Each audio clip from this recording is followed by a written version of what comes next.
I'm Gabby and I'm interviewing Mr. Yamamoto. I'm Natalie and I'm interviewing Rebecca Burke. I interview the videos. Can you please tell us your name? My name is Jeffrey Yamamoto. Alright, the first question I want to ask you is, do you have any specific rules or guidelines that your students follow? Well, they have rules that are up on the wall. They're supposed to listen to the speaker. They're supposed to stay in their seats. This is a rule they came up with. Don't play. Okay, and I kind of agree with that. I wrote it down as one of their rules. And be kind, be nice is one rule. And the final rule is keep your hands and objects to yourself. And they're all concerned with staying orderly and not hurting anybody and don't get hurt, basically. Second question would be, anything unusual or strange that occur with your students in your classroom?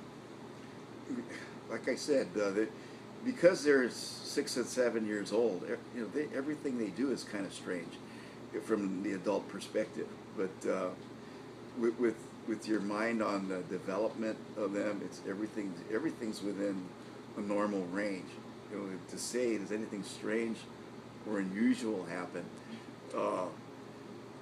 Funny things happen all that. I spend half the day just laughing at the things they do and say, because they don't have a bunch of prejudices and opinions that they do. You develop these as you grow older and stuff like that, and they don't know about things that they watch television a little bit more. They're going to start knowing about things, but they're very innocent. The innocent things they say to me are very not unusual, not strange, but they're very funny, and I find it very entertaining. Okay, and the last question would be, is there anything you would do different as a teacher? Okay, now, you guys said it's like, what would I do different if I could go back, right? If I could go back as a teacher, I would go back and I would start from the beginning. The way I've gotten more in the last few years, and I think Jacob here could probably attest to it, when he was in my 4th grade, I was pretty strict, and sometimes I would maybe go a little bit overboard and really demand that the kids behave perfectly and stuff. But kids can't behave perfectly, and I would approach it more like their favorite uncle or their grandpa or something like that. That kind of persona, more than a taskmaster. Okay, and it's part of it's in reaction to all of the rules and regulations they have now that we have as teachers. All of this, all of the pressures and regulations concerning standards and things like that.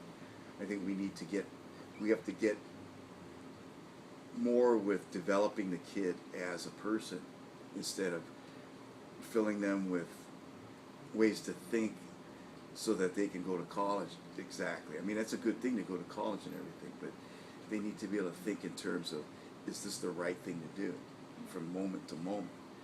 Because if they can think of the right thing to do from moment to moment, they're going to be a better student. And that's where I would focus a little bit more, I think. Thank you. Okay, thank you very much. Thanks for stopping by. Okay, please tell us your name. Rebecca Burke. Okay, do you have any specific parental guidelines or rules that your daughter follows? Yes, I do. She has to be in bed by 8:30 in order to get a good night's sleep. When she comes home from school, she has to do her homework right away, because if she doesn't do her homework right away, then she gets unfocused and she won't do her homework. So, and I try to make sure that she only eats healthy food during the day also, to help her not get sluggish at school.